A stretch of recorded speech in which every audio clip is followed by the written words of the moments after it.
आमीन, जोर से आमीन। पड़ोसी को बोलिए थोड़ा देर और सुनिए, मत सोइए, सोएंगे आपका नुकसान है, थोड़ी देर और जागिए। हालेलुया। अभी इनको छोड़ दिया जाए जो सो रहे हैं, अभी बोल दिया जाए घर जाइए, ऑटो पे जाते जाते आराम नहीं करेंगे, केवल बातें करेंगे। यदि आप सोचते हैं कि शांत रहने पर मुझे नींद आ रही है, तो आप बीच बीच में हालेलुया बोलें, आमीन बोलें, ताकि आपको नींद ना आए। मैं तो कहता हूं आप जाते समय ऑटो पर, ट्रेन से आप जब जाते हैं, पैदल जाते समय ना सोएं, क्योंकि आपका एक्सीडेंट हो सकता है। बारिश हुई है, आप कीचड़ में पैर रख सकते हैं, गड्ढे में जा सकते हैं। लेकिन हाँ, यदि आपका ड्राइवर समझदार है तो आप आराम से, आप ऑटो पर बैठे, आप बिल्कुल सो जाइए। आपको आपका घर आएगा तो खुद ही ड्राइवर बोलेगा भैया किराया लाओ, तो आप जाग जाएंगे और उतर के चले जाइए। लेकिन यहां पर सोएंगे तो आप बहुत सारी चीजों को खो देंगे। और ऑटो पे जाते समय आप सोते नहीं हैं, आप 2 दिन जागे रहे फिर भी आप नहीं सोएंगे, क्योंकि वही समय होता है कि आप अपने प्रदर्शन को कर पाते हैं। ऑटो में बैठे हुए 4 लोगों के सामने अपना आप प्रदर्शन करते हैं कि मैं ये हूं, मेरे पास ये है, मैं ये करता हूं, करती हूं, मेरे पास 2 बेटे हैं, दोनों जॉब करते हैं, मेरे पास 2 बहुएं हैं, मुझे कुछ करना नहीं पड़ता। बहुत बहुत धन्यवाद प्रभु का। लेकिन आप अपने प्रदर्शन करने में ना जुटिए।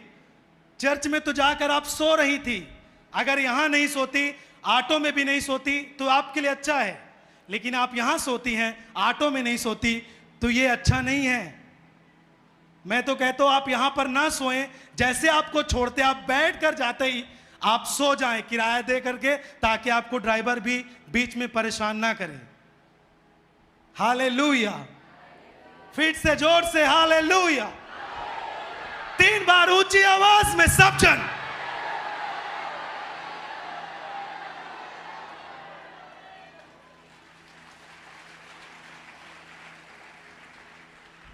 हालेलुया। अब समझ लो, आप कभी सोएंगी तो आपका पड़ोसी जरूर आपके साथ होगा। तो आपका पड़ोसी आपको देखेगा और बोलेगा कैसी हैं आप? वचन को सुनते समय आप सोती हैं और ऑटो में जाते समय आपकी जुबान नहीं बंद होती। भले बड़ाई की बातें नहीं तो बुराई की बातें चलती रहती हैं।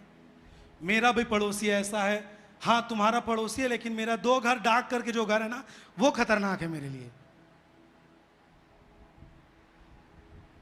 आपकी ननद ऐसी है तो आपकी सास वैसी है। यहां तक कि अपने पति को भी नहीं छोड़ते कुछ लोग ऑटो में। तो ये चीजें आपको खतरनाक बनाएंगी। और इसका मतलब यह है कि आप मूर्ख हैं, जो कि अपना प्रदर्शन जो आप कर रही हैं, जो बोल रही हैं, सामने वाला व्यक्ति आपको परख लेगा। जो वचन को सुनता है, जो चर्च की संगति करता है, वो समझ लेगा कि आप कितनी बुद्धिमान हैं या फिर आप कितनी मूर्ख हैं। तो अपनी पहचान आपको बुद्धिमानी में करवाना है, ना कि मूर्खता में।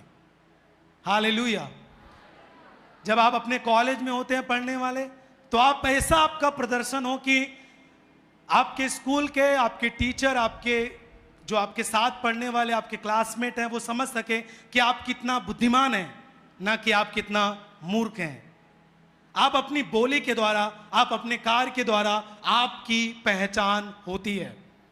तो मुझे भरोसा है कि आप जितने लोग वचन को सुन रहे हैं, आप ऐसे व्यक्ति ठहरेंगे आज के द्वारा, जो प्रतिदिन वचन को सुनते और